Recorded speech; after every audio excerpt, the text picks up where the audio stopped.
송지현의 편고는 굳은 살과도 같았다. 상처가 아물고 오랜 시간 동안 반복된 마찰 끝에 단단해진 피부처럼 그녀의 일상은 외부의 어떤 자극에도 흔들리지 않을 듯한 견고한 질서 위에 세워져 있었다. 서울의 심장부, 테헤란로의 한복판에 위치한 그녀의 사무실은 그녀의 삶을 그대로 보여주는 공간이었다. 먼지 한 톨 없는 유리벽과 미니멀한 가구, 그리고 최첨단 보안 시스템. 그녀는 잘 나가는 리스크 관리 컨설팅 회사의 대표였다. 기업의 잠재적 위협을 분석하고 완벽한 보안 프로토콜을 설계하는 것. 그것이 그녀의 일이었다. 그녀는 고객들에게 안전이라는 상품을 팔았고 그 상품의 가장 완벽한 견본은 바로 그녀 자신의 삶이었다. 하에 따라서 이번 M&A 계약에서 발생할 수 있는 가장 큰 리스크는 법적인 문제가 아니라 핵심 인력의 내부 정보 유출입니다. 저희가 설계한 3단계 보안 프로토콜을 적용한다면 그 리스크를 0.01% 미만으로 통제할 수 있습니다. 회의실의 대형 스크린 앞에서 그녀는 차분하고 논리적인 목소리로 브리핑을 하고 있었다. 맞은편에 앉은 대기업 임원들은 40대 중반의 이 젊은 여성 CEO의 날카로운 분석력에 감탄하며 고개를 끄덕였다. 아무도 그녀의 완벽한 커리어와 차가운 이성 뒤에 어떤 과거가 숨겨져 있는지 알지 못했다. 회의를 마친 그녀는 자신의 사무실로 돌아와 통 유리창 너머로 펼쳐진 도시의 풍경을 내려다보았다. 그녀는 이 도시의 약점과 위험을 읽어내는 전문가였지만 한때는 이 도시의 가장 어두운 구석에서 한 남자의 폭력 앞에 무력하게 쓰러져 있던 피해자였다. 10년 전 그녀의 이름은 송지현이 아니었다.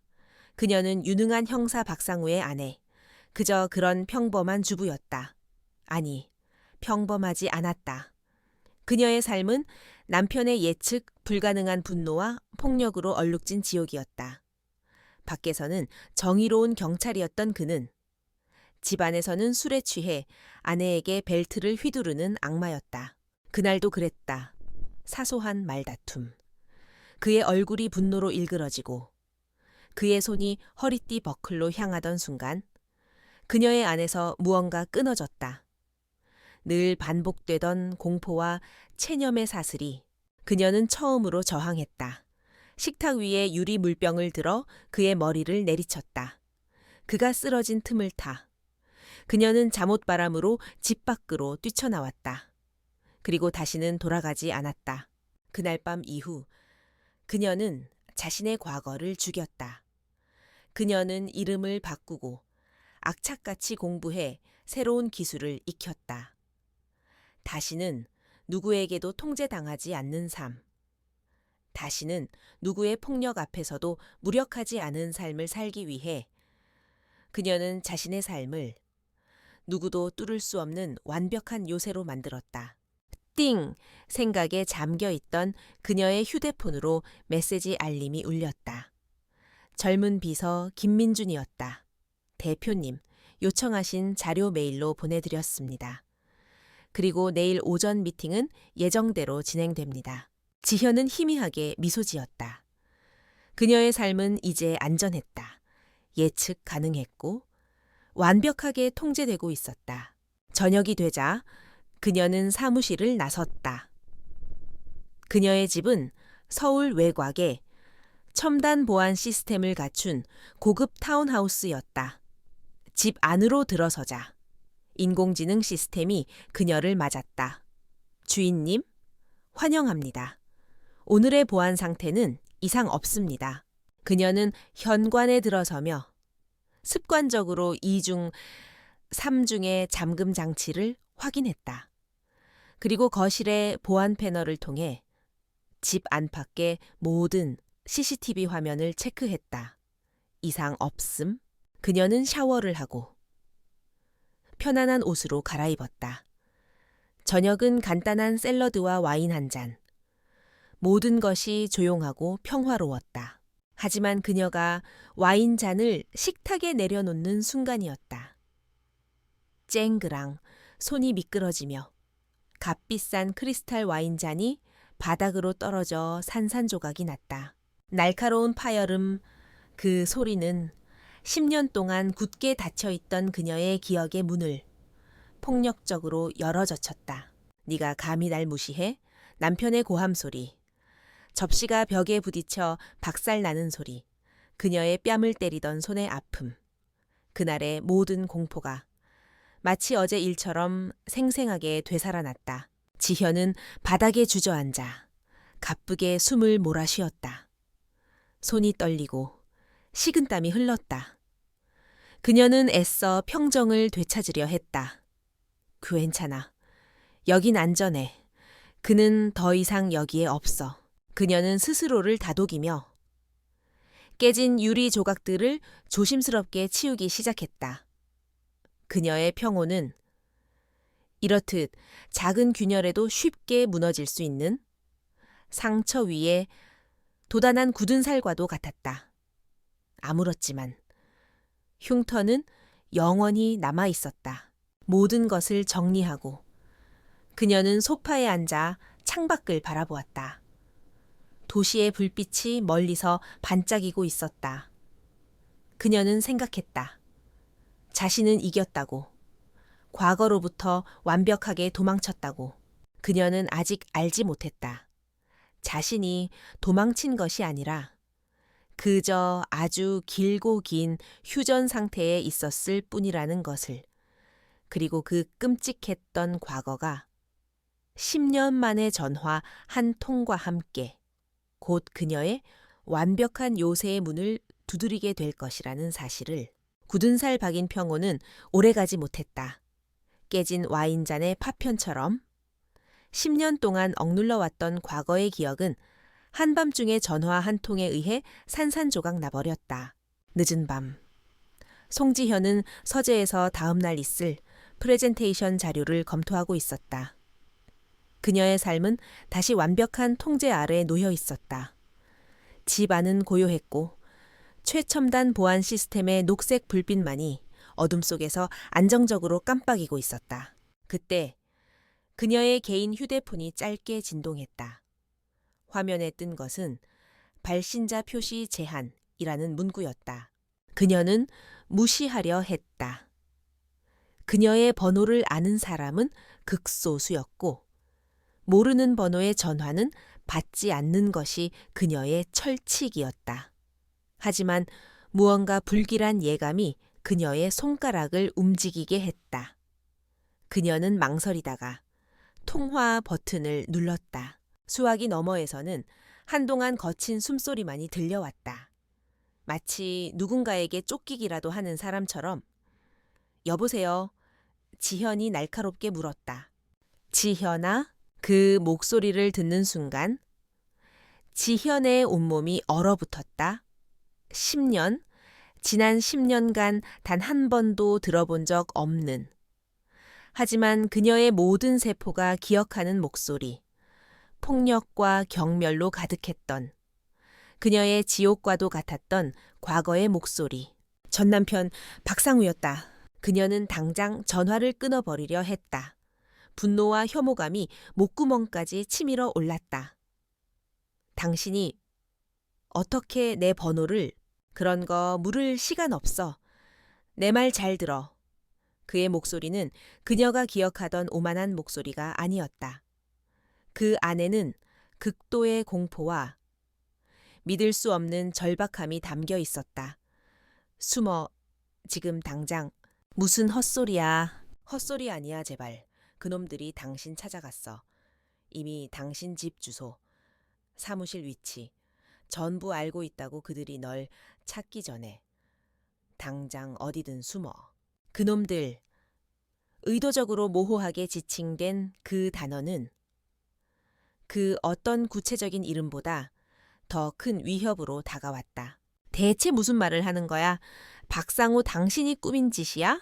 내가 아니야. 나는 그냥 그의 목소리 뒤로 희미하게 차 문이 열리는 소리와 다른 사람들의 발소리가 들려왔다. 그는 쫓기고 있었다. 제기랄.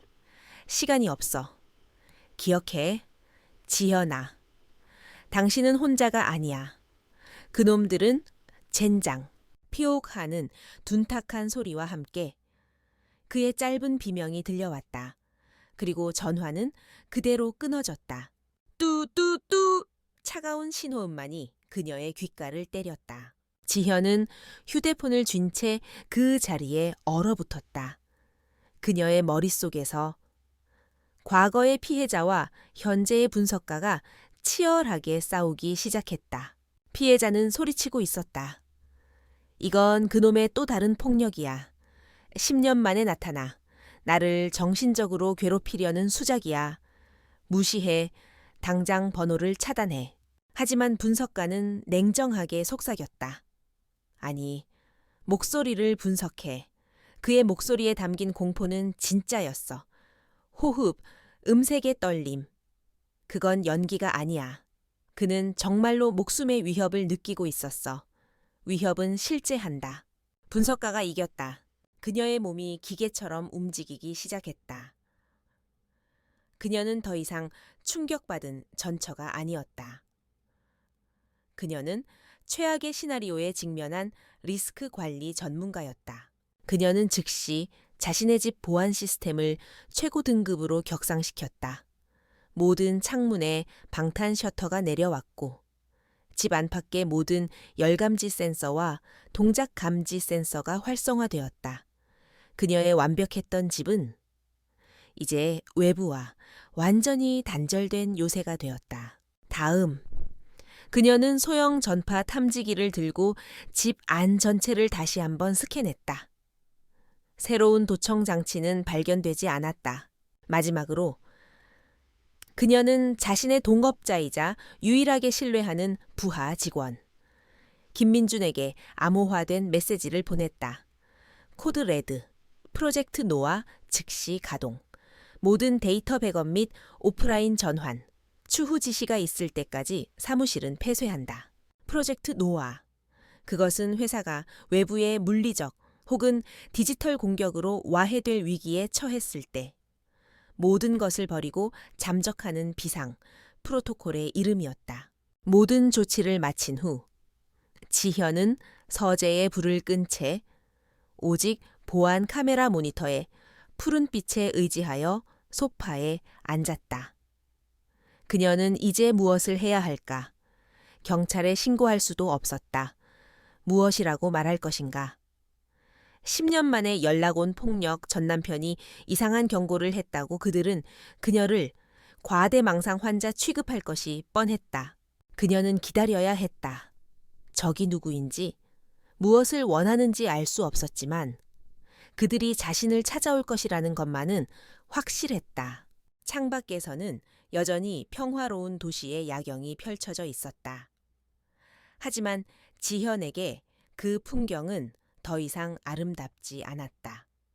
그녀의 눈에 모든 가로등, 불빛은 감시의 눈처럼 보였고 모든 건물의 그림자는 매복한 적처럼 느껴졌다. 10년 만의 전화 한 통은 그녀가 애써 쌓아 올린 평온의 성벽을 무너뜨리고 그녀의 과거와 현재를 잇는 위험한 다리를 놓아버렸다. 그녀는 다시 어둠 속에서 보이지 않는 적과 싸워야만 했다. 밤은 소리 없이 지나갔다. 송지현의 요새 안으로는 어떤 위협도 침입하지 않았다. 동이 트고 잿빛 새벽이 창문 셔터 틈으로 스며들었을 때 그녀는 자신이 지난 몇 시간 동안 과민 반응을 한 것이 아닐까 하는 합리적인 의심에 사로잡혔다. 박상우. 그는 언제나 그녀를 정신적으로 괴롭히고 통제하려 했던 남자였다. 10년 만에 나타나 이런 잔인한 장난으로 그녀의 평온을 망가뜨리고 싶었던 것일지도 모른다. 그녀는 밤새 굳어있던 몸을 일으켜 커피를 내렸다. 평범한 아침의 루틴. 그녀는 이 익숙한 행위를 통해 밤의 혼란을 떨쳐내고 다시 일상으로 돌아가려 애썼다. 그녀는 거실에 텔레비전을 켰다. 아침 뉴스의 시끄러운 소음이 그녀의 머릿속을 가득 채운 침묵보다 낫다고 생각했다. 뉴스는 평소와 다름없이 밤사이 일어난 자질구레한 사건 사고들과 정치인들의 지루한 공방을 내보내고 있었다. 지현은 커피를 마시며 이제 그만 씻고 출근 준비를 해야겠다고 생각했다. 바로 그때였다. 정규 방송을 중단하는 날카로운 알림음과 함께 화면이 뉴스 속보라는 자막으로 바뀌었다. 앵커 오늘 새벽.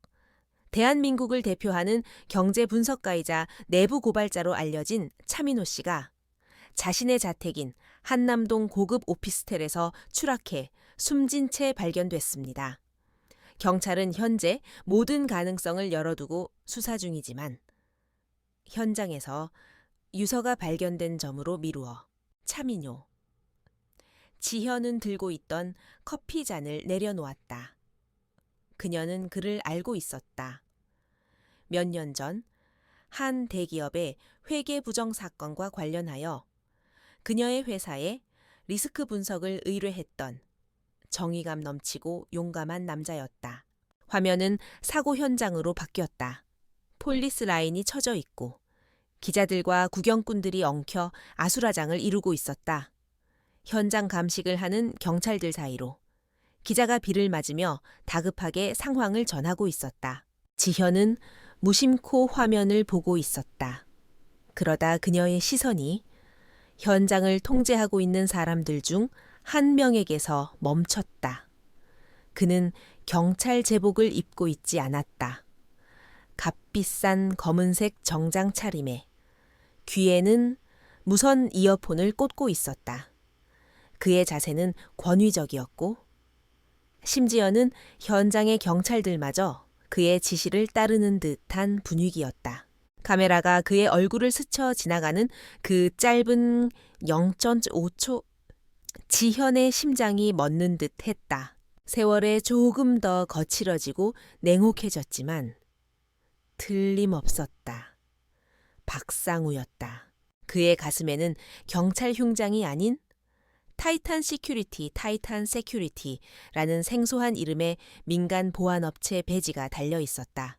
순간 지현의 머릿속에서 모든 조각들이 하나의 끔찍한 그림으로 맞춰지기 시작했다. 내부 고발자 차민호의 죽음.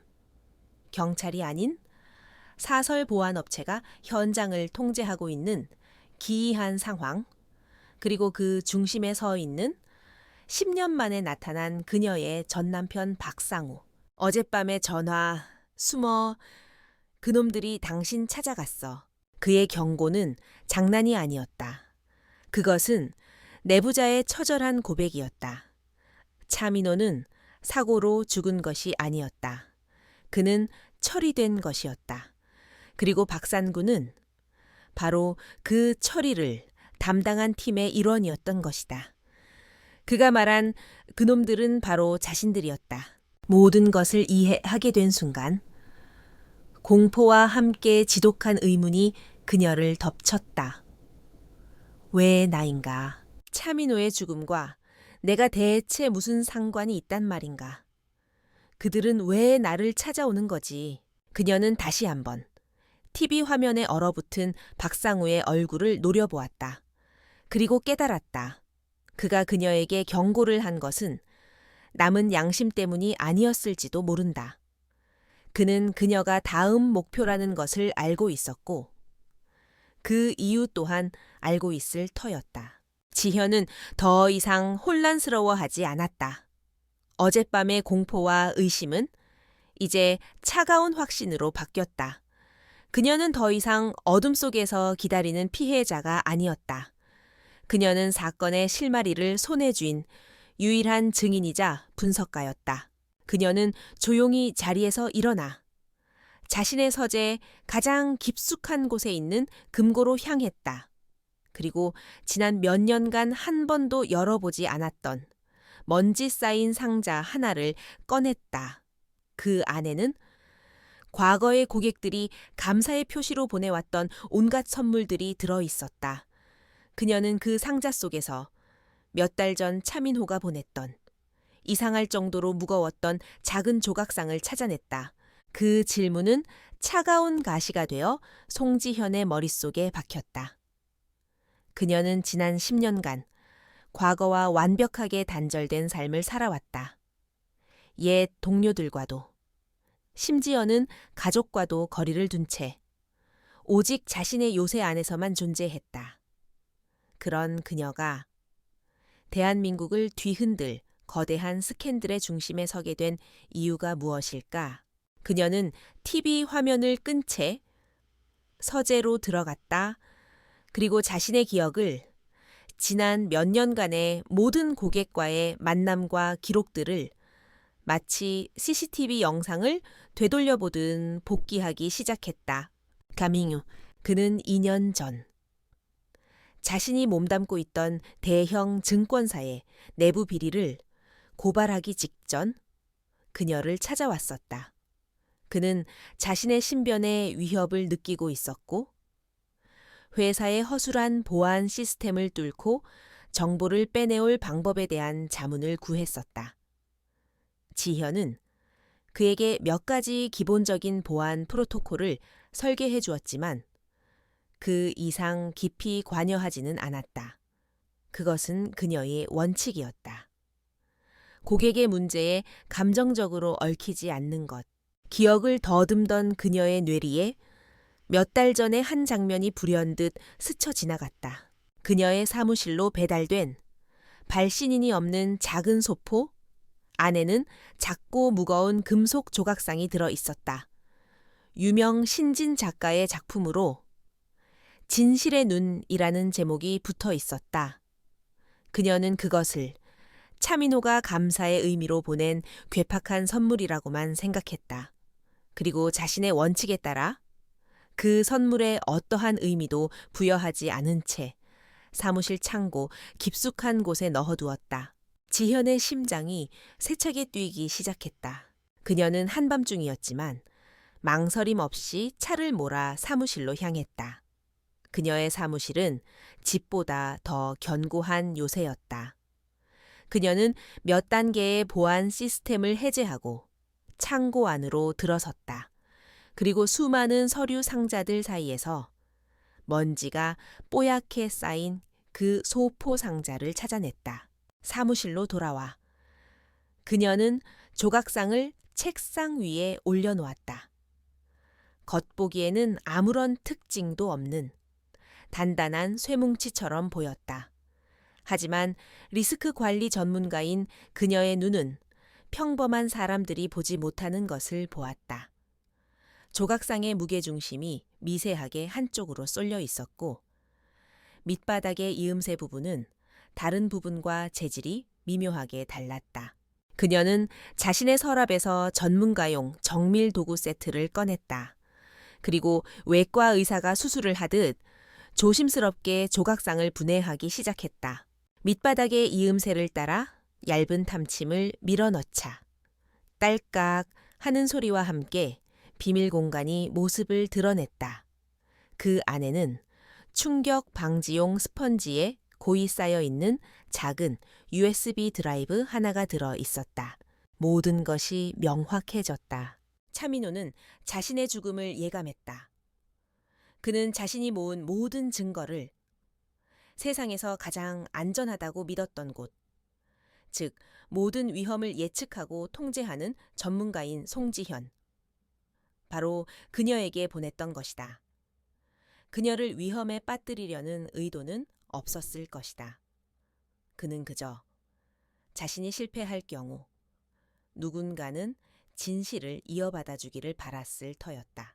그의 마지막 희망이 이제 그녀의 손안에 들려 있었다. 그녀는 드라이브를 자신의 보안 노트북에 연결했다. 안에는 단 하나의 암호화된 파일이 있었다. 암호를 푸는 것은 어렵지 않았다.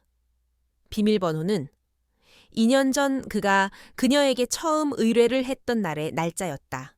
파일이 열렸다. 그 안에는 지옥의 모습이 담겨 있었다.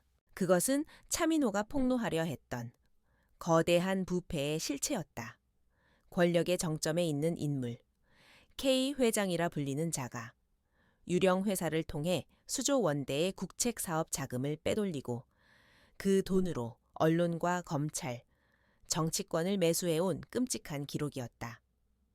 박상우가 몸담고 있는 타이탄 시큐리티는 바로 그 K 회장의 사냥개 역할을 하는 행동대였다. 반대파를 협박하고 증거를 인멸하고 필요하다면 사고를 위장한 살인까지도 지현은 떨리는 손으로 파일을 닫았다. 그녀는 이제 자신이 거대한 폭풍의 눈 안으로 걸어 들어왔다는 것을 깨달았다. 이 드라이브의 존재를 아는 순간 그녀는 더 이상 방관자가 아니었다. 그녀는 그들의 다음 목표물이 되었다. 박상우의 경고는 바로 이것을 의미했던 것이다. 그녀는 창밖을 내다보았다. 동이 트고 있었다. 하지만 그녀에게 그 빛은 희망이 아닌 시작될 전쟁의 서막처럼 느껴졌다. 그녀는 더 이상 도망칠 곳이 없었다. 그녀는 싸워야만 했다. 잊혔던 소포는 이제 그녀의 손에 들린 유일한 무기이자 가장 무거운 십자가가 되었다. 송지현이 보이지 않는 전쟁을 준비하는 동안 괴물의 소굴에서는 실패에 대한 차가운 분노가 들끓고 있었다. 대한민국 권력의 정점에 숨어있는 K 회장. 권오중의 개인 서재는 고요했지만 그 공기는 칼날처럼 날카로웠다. 그는 타이탄 시큐리티의 대표이자 자신의 충실한 사냥개인 박상구에게서 보고를 받고 있었다. 차민호는 처리했지만 그가 가지고 있던 데이터는 찾지 못했습니다. 박상구가 고개를 숙인 채 보고했다. 권 회장은 창밖을 바라보며 아무런 감정 없는 목소리로 물었다. 공범이 있다는 건가? 가능성이 있습니다. 차민호는 죽기 몇 달 전부터 한 리스크 관리 업체와 여러 번 접촉한 흔적이 있습니다. 권 회장은 천천히 돌아섰다. 그의 늙은 얼굴에는 인자함이라고는 찾아볼 수 없었다. 오직 모든 것을 꿰뚫어 보는 듯한 뱀과 같은 차가운 눈빛만이 존재했다. 그는 책상 위에 놓여있던 서류철에서 사진 한 장을 꺼내 박상우에게 던졌다. 사진 속에는 단정하고 지적인 모습의 한 여성이 있었다. 송지현이었다. 이 여자다. 권 회장이 말했다. 차민호가 마지막으로 믿었던 여자. 박상우는 사진을 보는 순간 숨을 멈췄다. 그의 완벽했던 포커페이스가 10년 만에 처음으로 미세하게 흔들렸다. 그는 애써 태연한 척했지만 권 회장은 그 찰나의 흔들림을 놓치지 않았다. 왜 그러나 아는 얼굴인가? 권 회장의 목소리에 비웃음이 섞였다. 박상구는 마른 입술을 축였다. 제 전처입니다. 권 회장은 잠시 말이 없다가 이내 소름 끼치는 웃음을 터뜨렸다. 이거 재미있게 됐군. 아이러니하지 않나 자네가 버린 여자가 이제 우리 모두의 목줄을 쥘 칼을 들고 있을지도 모른다니. 그는 박상구에게 다가와 어깨를 두드렸다. 상구야. 그가 처음으로 박상구의 이름을 불렀다. 나는 자네의 과거를 묻지 않았네. 자네의 능력만을 보고 거두었지. 자네네는 지난 10년간 나에게 실망을 안겨준 적이 없었어. 그의 목소리는 부드러웠지만 그 안에는 거부할 수 없는 명령이 담겨 있었다. 이번에도 마찬가지여야 하네. 자네의 과거는 자네 손으로 직접 깨끗하게 청소해 그 여자를 찾아. 그리고 그 여자가 가지고 있는 모든 것을 회수해. 어떻게 하든 상관없다. 나는 결과만을 원해. 알겠나? 박상우의 내면에서 이채었던 감정의 파편들이 그를 찔렀다. 10년 전 짐승 같았던 자신의 모습, 그리고 그 지옥 속에서 마지막 자존심을 지키기 위해 자신을 떠났던 여자의 얼굴. 그는 그녀를 증오했지만 동시에 그녀의 강인함을 두려워했다. 그리고 지금 그는 자신의 새로운 주인의 명령에 따라 그녀를 사냥해야만 하는 사냥개가 되어 있었다. 그의 마음속 깊은 곳에서 아주 희미한 죄책감과 그녀를 이 괴물의 소나귀에서 지켜야 한다는 모순적인 욕망이 고개를 들었다. 하지만 그는 이미 너무 멀리 와버렸다. 그는 선택의 여지가 없었다. 알겠습니다. 회장님, 그는 기계처럼 대답하고 서재를 나섰다. 사무실로 돌아온 박상우는 타이탄 시큐리티의 모든 자원을 총동원했다. 그는 더 이상 과거의 폭력적인 형사가 아니었다. 그는 이제 거대 기업의 비호 아래 법 위에 군림하는 그림자 권력이었다. 그는 팀원들에게 송지현의 모든 것을 파헤치라고 명령했다. 그녀의 현재 신상, 거주지, 사무실 위치, 금융거래 내역, 통신 기록까지 그 여자의 모든 것을 알아내 숨 쉬는 것 하나까지도 놓치지 마. 그는 자신의 책상에 앉아 10년 전의 낡은 결혼 사진을 꺼내보았다. 사진 속에서 지현은 수줍게 웃고 있었다. 그는 사진을 보며 생각했다. 10년의 세월은 그녀를 어떻게 바꾸어 놓았을까? 여전히 그때처럼 연약할까? 아니면 그의 눈빛이 차갑게 가라앉았다. 그는 이제 자신이 한때 사랑했고 파괴했으며 그리고 이제는 죽여야만 하는 여자를 사냥하러 가야 했다. 그 사냥은 더 이상 임무가 아니었다. 그것은 그의 끔찍한 과거와 마주해야 하는 잔인한 운명이었다. 송지현은 경찰에 갈 수 없었다. 그녀의 전남편 박상구가 그 부패한 시스템의 일부라는 것을 누구보다 잘 알았기 때문이다. 그녀는 혼자 싸워야 했다. 아니, 완전히 혼자는 아니었다. 그녀에게는 그림자처럼 그녀를 보좌하는, 유일하게 신뢰하는 동료가 있었다. 그녀는 자신의 사무실로 돌아와 동업자이자 천재적인 해커인 젊은 비서 김민준을 호출했다. 호출은 암호로 이루어졌다. 민준 씨, 우리 인생 최대의 클라이언트가 생겼어요. 5등급 보안 프로토콜 발동? 지금 바로 사무실로 와요. 잠시 후 27의 젊은 청년 민준이 사무실에 도착했다. 그는 지현이 5년 전 대학을 갓 졸업한 그를 천재성을 한눈에 알아보고 직접 스카우트한 인재였다. 그에게 지현은 단순한 상사를 넘어 스승이자 은인이었다. 지현은 모든 것을 털어놓지 않았다. 다만 그녀의 목숨을 위협하는 거대한 적이 있으며 그들의 유일한 무기는 차민호 기자가 남긴 이 USB 드라이브뿐이라고 말했다. 이 안의 정보를 분석하고 적들의 네트워크를 역추적해야 해요. 하지만 드라이브에는 군사 등급의 암호가 걸려 있어. 그리고 아마추어처럼 건드렸다가는 모든 데이터가 영원히 사라지게 될 거야. 민준의 눈이 빛났다. 그에게는 두려움이 아닌 강력한 상대를 만난 해커의 희열이 떠올랐다. 제가 뚫지 못할 방화벽은 없습니다. 대표님, 그들의 조용한 전쟁이 시작되었다. 지현의 사무실은 외부와 완벽하게 차단된 요새가 되었다. 모든 창문은 암막 커튼으로 가려졌고 사무실의 모든 네트워크는 외부에서 절대 접속할 수 없는 폐쇄망으로 전환되었다. 두 사람은 며칠 밤낮으로 컴퓨터 앞을 떠나지 않았다. 민주는 그의 현란한 손가락으로 수백만 개의 코드 라인을 넘나들며 암호의 벽을 허물어 갔다.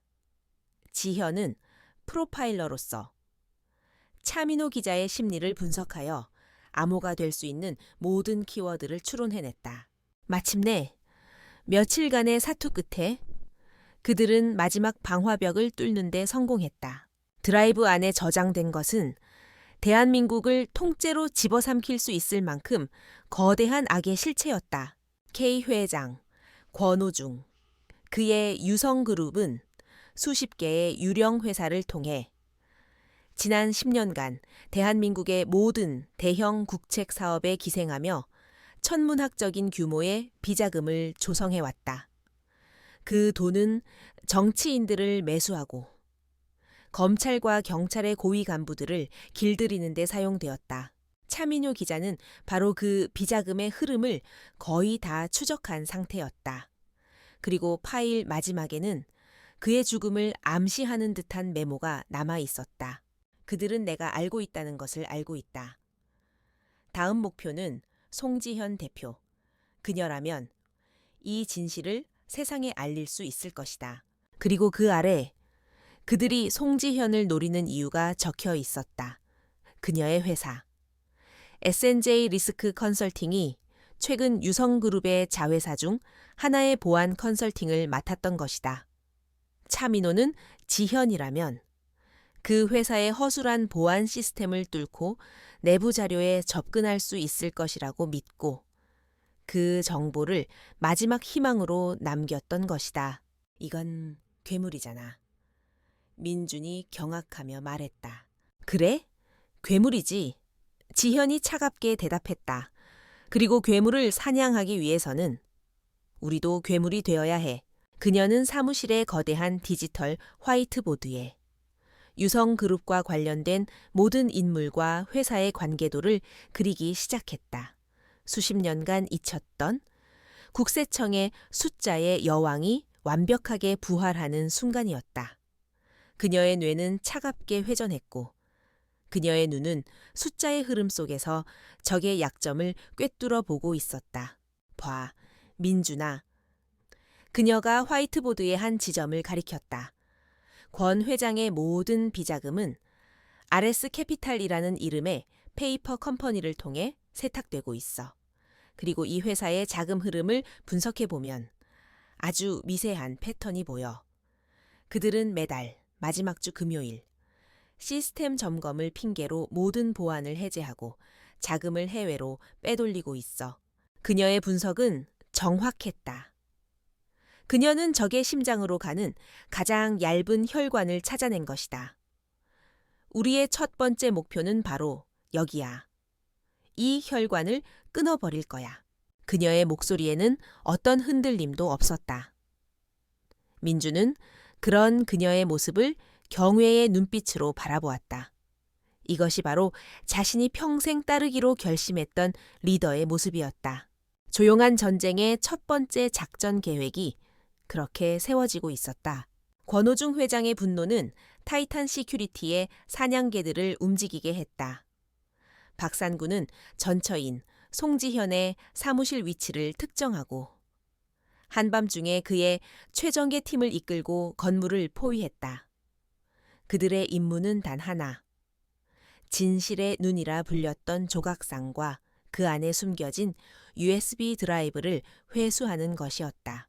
필요하다면 목표물을 제거하는 것까지도 포함해서 진입한다. 박상우의 낮은 명령과 함께 그림자처럼 움직이던 팀원들이 건물의 보안 시스템을 무력화시키기 시작했다. 그들은 프로였다. 외부 CCTV는 교란 전파로 먹통이 되었고 1층 로비의 잠금 장치는 소리 없이 해제되었다. 하지만 그들이 미처 몰랐던 사실이 있었다. 그들이 사냥하려는 목표물은 그들보다 한 수 위에서 모든 것을 내려다보고 있었다는 것. 지현의 사무실. 김민준이 다급한 목소리로 외쳤다. 대표님, 외부 침입 감지 놈들이 건물 안으로 들어왔습니다. 지현은 놀라지 않았다. 그녀는 올 것이 왔다는 듯 차분한 표정으로 노트북 화면을 응시하고 있었다. 그녀의 사무실은 단순한 업무 공간이 아니었다. 그녀가 직접 설계한 거미줄처럼 얽힌 다층 방어 시스템을 갖춘 요새였다. 민준 씨, 계획대로 해. 박상우와 그의 팀은 비상계단을 통해 지현의 사무실이 있는 10층으로 향했다. 복도 끝에 다다랐을 때 그들은 예상치 못한 두 번째 강철 보안문을 마주했다. 젠장 내부 구조가 설계도랑 달라.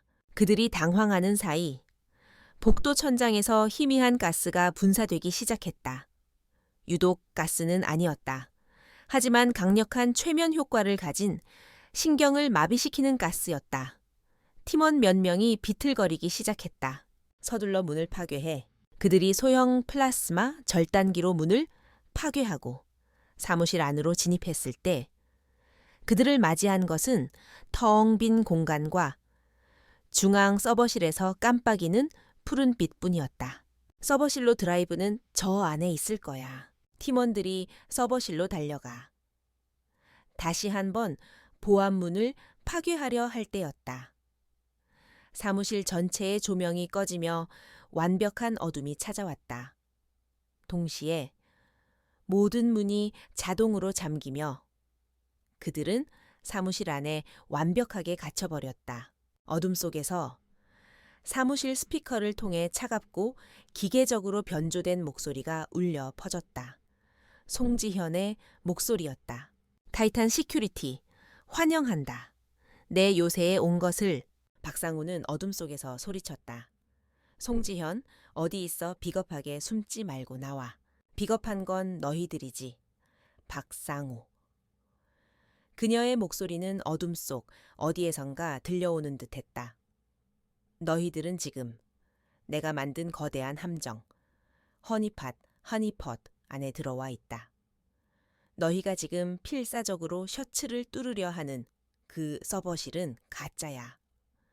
그 안에는 아무것도 없어. 너희가 그곳에 접속하려는 모든 시도는 너희의 위치와 신상 정보를 역으로 우리에게 전송하고 있지. 스피커 너머로 민준의 목소리가 이어졌다. 당신들의 방화벽 아주 훌륭하더군요. 뚫는데 5분이나 걸렸습니다. 지금쯤 당신들 본사 서버는 아주 재미있는 구경거리가 되어 있겠군요. 박상우는 그제야 모든 것을 깨달았다.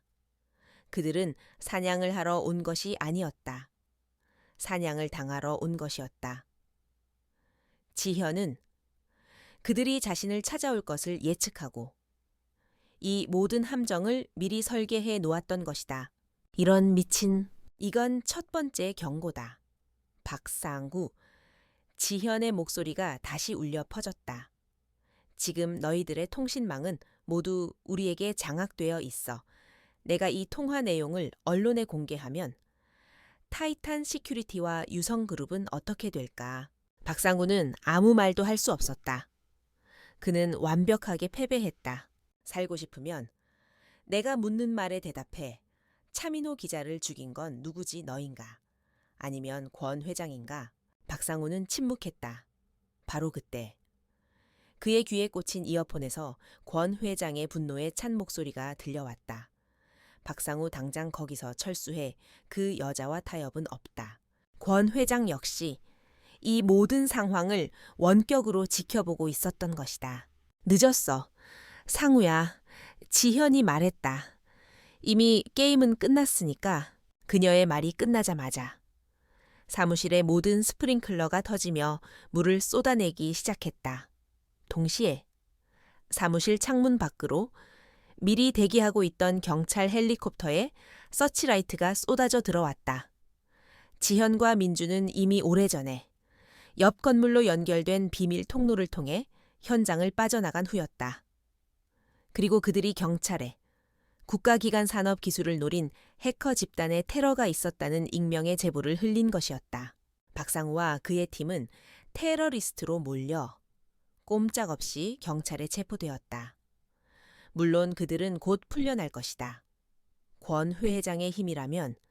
하지만 그들의 명예와 자부심은 산산조각 났다. 그날 밤 은신처로 돌아온 지현은 창밖을 바라보았다. 그녀의 첫 번째 방역은 성공했다. 그녀는 적들에게 자신이 더 이상 무력한 피해자가 아니라는 것을 똑똑히 보여주었다. 이제 저들은 그녀를 두려워하게 될 것이다. 송지현의 첫 번째 반격은 완벽하게 성공했다.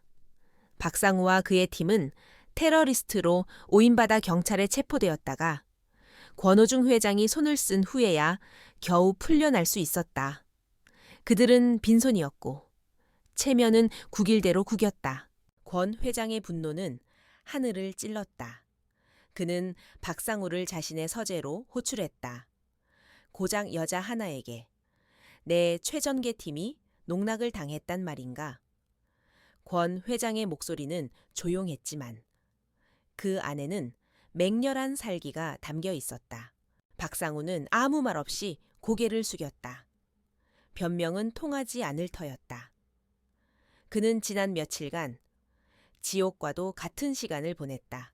송지현이라는 이름은 그의 머릿속을 떠나지 않는 악몽이 되어 있었다.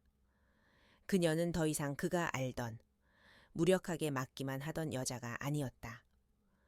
그녀는 그의 모든 것을 꿰뚫어보고 그의 머리 위에서 채슬을 두는 유령이었다. 그의 마음속에서 처음으로 권 회장에 대한 공포보다 송지현에 대한 공포가 더 커지기 시작했다. 그날 밤 그는 자신의 안전 가옥에서 익명의 메시지를 받았다. 암호화된 메시지는 짧았다. 오늘 자정, 한강대교 중앙, 10년 전 당신이 버렸던 것을 다시 주울 마지막 기회. 박상우는 그것이 송지현의 메시지라는 것을 직감했다. 함정일 가능성이 높았다. 하지만 그는 가야만 했다. 이것은 어쩌면 이 지옥에서 벗어날 유일한 동아줄일지도 몰랐다. 자정, 한강대교 중앙, 강바람은 칼날처럼 차가웠다. 다리 위에는 차들만이 무심하게 오가고 있었다. 박상우는 다리 난간에 기댄 채 어둠 속에서 그녀를 기다렸다. 잠시 후 한 여자의 그림자가 그의 앞에 섰다. 송지현이었다. 그녀는 평범한 트렌치코트 차림이었지만 그녀의 눈빛은 어둠 속에서도 형형하게 빛나고 있었다. 두 사람은 오랫동안 말이 없었다. 10년의 세월과 그 안에 담긴 증오와 상처가 두 사람 사이를 가로막고 있었다. 먼저 입을 연 것은 지현이었다. 사과 따위는 필요 없어. 정보가 필요해. 그녀의 목소리는 강바람보다 더 차가웠다. 권 회장은 왜 그렇게 필사적으로 그 드라이브를 원하는 거지? 단순한 비자금 장부 때문만은 아닐 텐데 박상우는 허탈하게 웃었다. 당신은 여전하군. 언제나 핵심을 꿰뚫어봐. 그는 난간에 기댄 채 지난 몇 년간 자신을 올가매었던 비밀의 무게를 털어놓기 시작했다. 드라이브 안에는 단순한 비자금 장부 이상의 것이 들어있었다. 그것은 권 회장이 대한민국 국방부의 차세대 무기 개발 프로젝트를 해외 적성국에 팔아넘기려 한 반역의 증거였다. 차민호 기자는 바로 그 사실을 알아냈고 그 대가로 목숨을 잃었다. 권 회장에게 그 드라이브는 자신의 왕국을 지켜줄 방패인 동시에 모든 것을 무너뜨릴 수 있는 폭탄이야. 그래서 그는 무슨 수를 써서라도 그것을 되찾으려 하는 거고, 그리고 당신은 그 반역자의 충실한 개였고, 지현이 경멸적으로 말했다. 그래, 맞아. 박상우는 순순히 인정했다. 그의 눈에는 깊은 자기 혐오가 담겨 있었다. 나는 괴물이야. 하지만 당신을 다시 이 지옥으로 끌어들인 것도 나야. 그러니 이 지옥을 끝낼 기회도 내가 만들어야겠지. 그는 지현을 똑바로 쳐다보았다. 그의 눈에는 10년 만에 처음으로 진심이 담겨 있었다. 내가 당신을 돕게 해줘. 당신을 위해서가 아니야. 나를 위해서야. 나도 그놈이 불타는 꼴을 보고 싶으니까. 그리고 내 지난 10년의 죗값을 조금이라도 갚고 싶으니까 그는 내부 고발자가 되겠다고, 이중첩자가 되겠다고 제안했다. 지현은 그를 믿을 수 없었다. 그의 모든 말은 또 다른 거짓말일지도 모른다. 하지만 그녀는 알았다. 지금 그녀에게 필요한 것은 적의 심장부 안에 있는 눈과 귀라는 것을 이것은 위험한 도박이었다. 하지만 그녀는 도박을 해야만 했다. 좋아. 그녀가 말했다. 하지만 조건이 있어. 당신은 내 지시를 따라 장고에 부리지 마.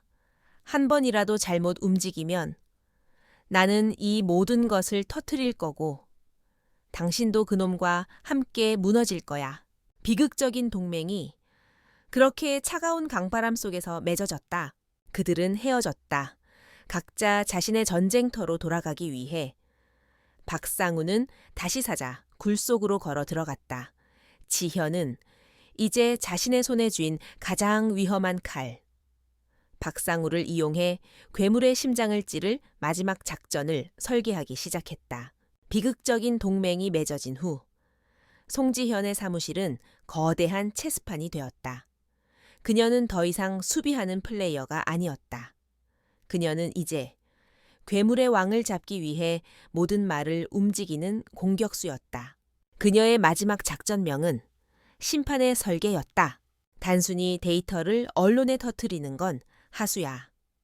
그녀가 디지털 화이트보드에 복잡한 흐름도를 그리며 말했다. 권 회장 같은 놈은 꼬리 자르기의 명수지. 박상우를 포함한 몇 명을 희생시키고 자신은 법망을 빠져나갈 거야. 우리는 그가 빠져나갈 모든 퇴로를 원천 차단해야 해. 그녀의 계획은 적의 가장 큰 무기인 돈의 흐름 자체를 이용해 그들의 제국을 자멸시키는 것이었다. 그녀는 박상우를 통해 권 회장이 일주일 뒤 체결할 예정인 거대한 해외 투자 계약에 대한 정보를 입수했다. 수십억 달러 규모의 그의 비자금 제국을 한 단계 더 확장시켜줄 결정적인 계약이었다. 바로 이거야. 지현의 눈이 빛났다. 그의 가장 화려한 대관식이 그의 가장 처참한 장례식이 될 거야. 작전은 치밀했다. 김민주는 밤낮으로 아레스 캐피탈의 자금 흐름을 분석하여 계약 자금이 오고 갈 정확한 경로와 시간을 파악했다. 박상우는 자신의 목숨을 걸고 계약 당일 권 회장의 내부 네트워크에 아주 작은 디지털 바이러스를 심는 임무를 맡았다. 그 바이러스는 데이터를 파괴하는 것이 아니었다. 오히려 너무나도 정직하게 만드는 것이었다. 그것은 계약 자금이 유령 회사를 거쳐 해외 조세 피난처로 흘러 들어가는 순간 그 흐름을 국제 자금 세탁 방지 기구 FATF의 감시 시스템에 자동으로 보고하는 일종의 내부 고발 프로그램이었다.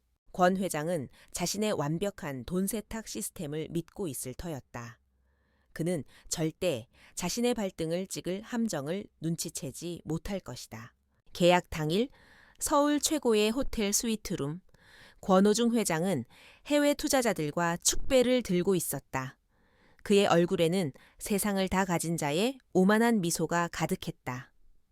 박상우는 그의 등 뒤에 그림자처럼 서서 모든 것을 지켜보고 있었다. 그의 손안에서는 작전 실행을 알리는 휴대폰의 진동이 느껴지고 있었다. 그는 화장실로 가는 척하며 권 회장의 개인 노트북에 바이러스가 담긴 USB를 연결했다. 30초. 그의 인생에서 가장 길고 끔찍한 30초였다. 업로드 완료.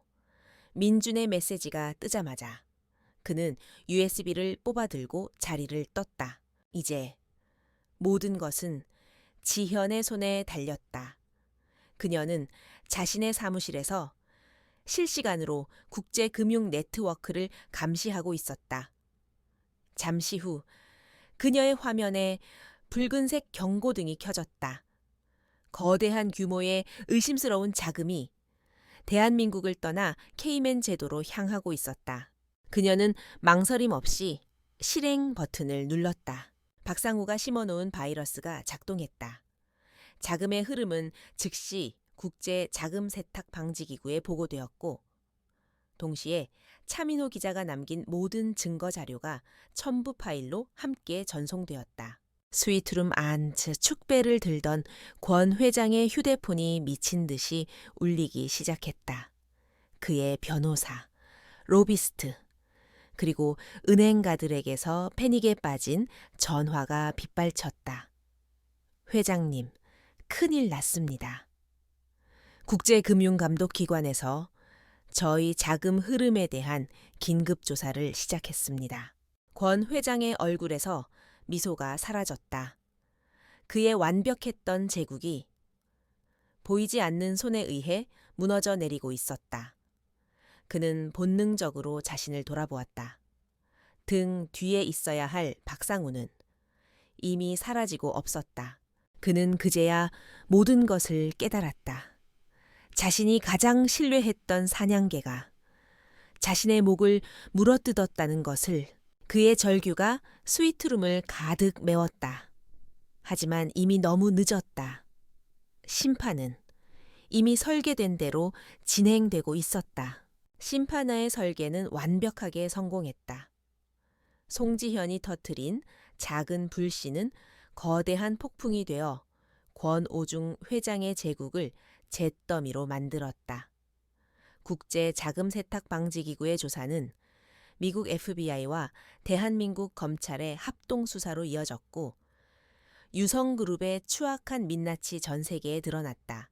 권오중 회장은 해외 도피를 시도하려다 공항에서 체포되었다. 그는 법정 마지막 순간까지 자신의 죄를 뉘우치지 않았지만 그가 남긴 증거들은 너무나도 명백했다. 그는 결국 무기징역을 선고받고 자신이 쌓아 올린 제국의 감옥 안에서 여생을 보내게 되었다. 그리고 박상우, 그는 자신의 마지막 역할을 완수했다. 권 회장이 체포되기 직전, 그는 조직의 모든 비밀이 담긴 서버의 물리적 위치를 검찰에 알리는 결정적인 제보를 남겼다. 하지만 그는 승리의 순간을 보지 못했다. 그는 검찰에 출두하기로 약속한 날 아침, 자신의 안전 가옥에서 시신으로 발견되었다. 권 회장의 마지막 발악이었을 터. 그의 죽음은 비극적이었지만 그것은 그가 스스로 선택한 끔찍했던 자신의 삶에 대한 마지막 속죄였다. 송지현은 모든 것이 끝난 후 다시 세상에서 사라졌다. 그녀는 검찰의 모든 자료를 익명으로 넘겼고 언론의 모든 인터뷰를 거절했다.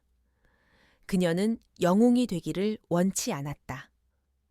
그저 자신의 상처 입은 평온을 되찾고 싶었을 뿐이었다. 1년 뒤 봄, 송지현은 자신의 사무실 창가에 서서 화분에 심겨진 작은 난초에 물을 주고 있었다. 지난 1년간 그녀의 회사 S&J 리스크 컨설팅은 많은 것이 변했다. 그녀는 회사의 규모를 줄이는 대신 사회적 기업이나 이제 막 시작하는 스타트업들을 위한 무료 보안 컨설팅 부서를 만들었다. 과거의 자신처럼 거대한 권력 앞에서 무력한 약자들을 돕기 위해서였다. 그녀의 옆에는 이제는 듬직한 파트너가 된 김민준이 서 있었다. 대표님, 다음 주 강연 자료입니다. 지현은 서류를 받아들고 미소 지었다. 그녀는 이제 더 이상 어두운 과거의 그림자 속에 숨어 살지 않았다. 그녀는 자신의 능력과 경험을 세상을 조금 더 안전한 곳으로 만드는데 사용하고 있었다. 그녀는 사무실을 나와 자신의 집으로 향했다. 그 집은 더 이상 차가운 요새가 아니었다.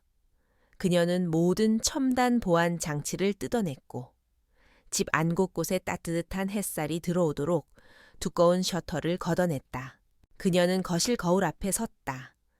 거울 속에는 더 이상 과거의 상처에 아파하는 피해자도 복수심에 불타는 사냥꾼도 없었다. 그저 자신의 삶을 온전히 살아내고 있는 평온하고 단단한 한 여성이 서 있을 뿐이었다. 그녀는 자신의 얼굴에 남은 희미한 흉터를 가만히 어루만졌다. 10년 전 박산구가 남긴 그 흉터. 그것은 이제 더 이상 고통의 상징이 아니었다. 그것은 모든 것을 이겨내고 살아남은 생존자의 훈장이었다. 그녀는 깨달았다. 진정한 평온은 과거를 완벽하게 지우는 것이 아니라 그 상처와 함께 살아가는 법을 배우는 것이라는 것을. 흉터 위에 아주 작지만 단단한 꽃 한 송이가 피어나고 있었다.